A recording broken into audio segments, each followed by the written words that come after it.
Kingdom Principles is the caption for this week's devotional.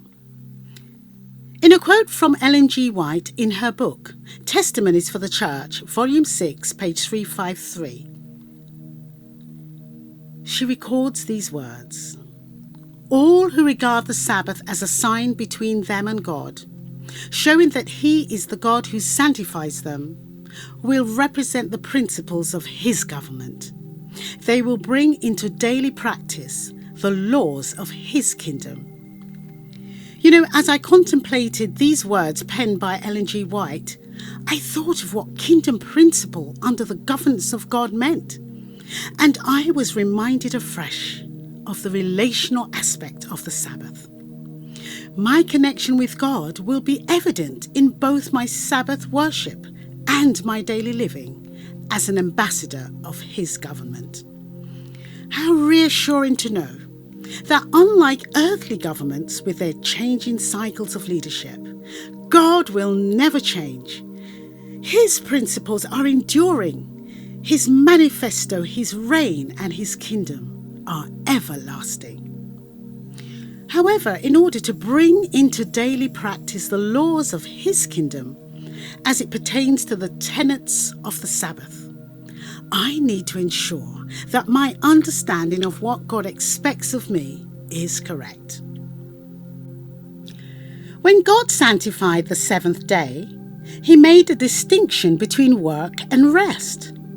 I found an interesting explanation of this in the book, The Gift of Rest, Rediscovering the Beauty of the Sabbath by U.S. Senator Joe Lieberman.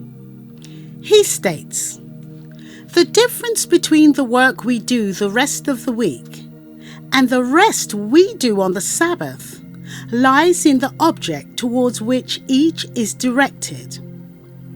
With our labor during the week, we seek to change and improve the world. With our rest, we seek to change and improve ourselves and to renew our relations with God, family, and community, and truly feel how much we have to be grateful for." Interesting words, don't you think? He makes an important point about why we work and why we rest. If you want to gain a more enriching experience with the divine, He is approachable enough for us to ask Him to teach us how to better understand Him and reconnect with Him, particularly during these wonderful hours of the Sabbath. I believe there is so much more to learn about God through this gift of the Sabbath that He has blessed us with.